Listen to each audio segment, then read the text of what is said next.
வணக்கம். இன்றைக்கி நம்ம பார்க்க போகிற சமையல் என்னென்னு பார்த்தீங்கன்னா, ஒரு அருமையான முட்டை சட்னி எப்படி செய்யலாங்கிறத பார்க்கலாம். இட்லி, தோசை, சப்பாத்தி எல்லாத்துக்கூடமே சூப்பராக இருக்கும். முட்டை சேர்த்துருக்குற மாதிரி இந்த ஸ்மெல்ல எதுவுமே இருக்காது. நல்ல டேஸ்ட்டாகவும் இருக்கும். வாங்க இந்த முட்டை சட்னி எப்படி செய்யலாங்கிறத பார்க்கலாம். ஒரு பேன் எடுத்துக்கலாம். இதில் வந்து ஒரு 3 ஸ்பூன் அளவுக்கு எண்ணெய் விட்டுக்கலாம். இப்போ எண்ணெய் நல்லா சூடாயிருச்சு. மெஷரிங் கப்பில் 1/2 கப் அளவுக்கு பெரிய வெங்காயம் நீளமாக இருக்கிறத இப்போ இதில் ஒரு 3 பூண்டு பல் சேர்த்துக்கலாம். இது கூடவே ஒரு 10 வரமிளகா சேர்த்துக்கலாம். இது வந்து சின்ன சின்ன வரமிளகாங்கிறதுனால நான் வந்து 10 எடுத்திருக்கேன். இல்லைன்னா நீங்கள் ஒரு 4 இல்லை ஒரு 5 எடுத்துக்கோங்க.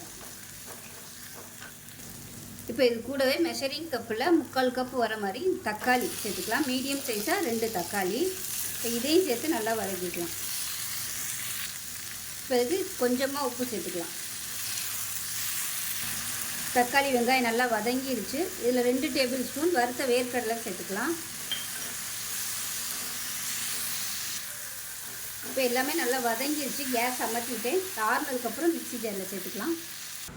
இப்போ தான் மிக்ஸி ஜாரில் சேர்த்துட்டேன். இதில் பார்த்தீங்கன்னா வேக வச்ச முட்டை 2 எடுத்திருக்கேன். அதில் மஞ்சக்கரு மட்டும் எடுத்துகிட்டு வெள்ளைக்கருவை சேர்த்துக்கலாம். இப்போ இது எல்லாத்தையுமே சேர்த்துட்டு நல்லா நைஸாக அரைச்சிட்டு பார்க்கலாம். இப்போ பாருங்கள் நல்லா நைஸாக அந்தளவுக்கு அரைச்சிட்டு வந்தாச்சு.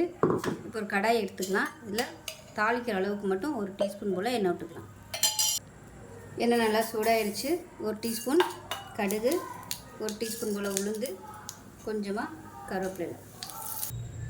இப்போ அரைச்ச சட்னி ஒரு பவுலுக்கு மாற்றியாச்சு. கொஞ்சம் தாளித்து வச்சுருக்கிறத இதில் கொட்டிக்கலாம்.